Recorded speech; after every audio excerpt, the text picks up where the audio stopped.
আসসালামু আলাইকুম। আজকে আমি 150 পিস মুরগির বাচ্চা উঠাইলাম। এই জায়গায় আছে 50 পিস টাইগার, 50 পিস ফাউমি এবং কি 50 পিস ব্রয়লার। আর হাঁসের আইটেম আছে একটাই, খাকি ক্যাম্বেল।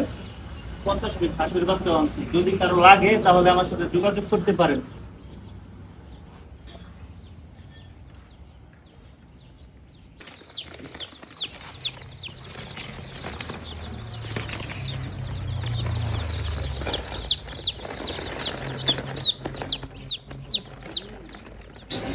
এখন মূলত গরমের দিন, তো তাই ওইভাবে ব্রুডিং সেট আপ দিই নাই। আমার পুরাতন খাঁচার মধ্যে নিচে শুধু পেপার বিছাই দিছি আর উপরে 100 ওয়াটের একটা বাতি দিয়ে দিছি। এতেই আলহামদুলিল্লাহ চলবো। আর এখন আপনারা যেই বাচ্চারা দেখতে পারতেছেন, এটা হলো ফাউমি মুরগির বাচ্চা, মিশরীয় ফাউমি মুরগি, যা ডিমের জন্য বিখ্যাত, প্রচুর পরিমাণে ডিম দিয়ে থাকে। আর এখন আপনারা যেটা দেখতে পারতেছেন এই জুড়িতে, এটা হলো ব্রয়লার মুরগি, যা 28 দিনে 2 কেজি ওজন হয়ে থাকে।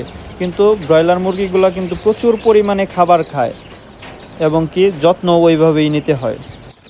আপনারা কেউ যদি এই মুরগি লালন পালন করে লাভবান হতে চান, তাহলে সব নিয়মকানুন মেনে মুরগি লালন পালন করতে হবে।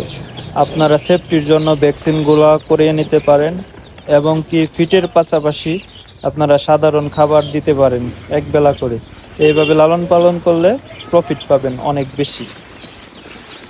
এইখানে আপনারা দেখতে পারতেছেন, মাশাআল্লাহ সবগুলা বাচ্চা একত্রে রাখছি, কত সুন্দর করে খাবার খাইতেছে এবং কি কত অ্যাক্টিভ।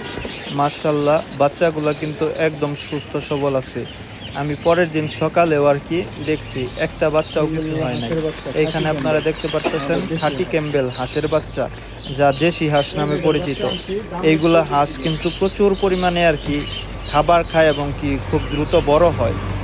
আপনারা যারা হাঁসের বাচ্চা লালন পালন করতে চান, তারা 20 দিন যাবৎ হাঁসের বাচ্চা যাতে পানিতে না ভিজে সেই দিকে একটু খেয়াল রাখবেন।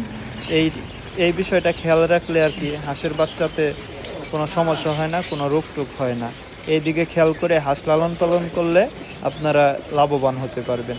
আর হাঁস বড় হলে আপনারা ছোট একটা পুকুরের মতো করে নিতে পারেন, যেখানে হাঁস নিয়মিত পানি টানি খাবার খেতে পারে। আপনারা হাঁস পালনে যদি আর্থিকভাবে লাভবান হতে চান, তাহলে আপনাদের হাঁসকে প্রাকৃতিক খাবারের যোগান দিতে হবে।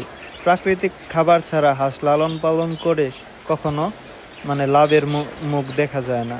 হাঁস প্রচুর পরিমাণে খাবার খায়। আপনি যদি শুধু টাকার কেনা খাবারের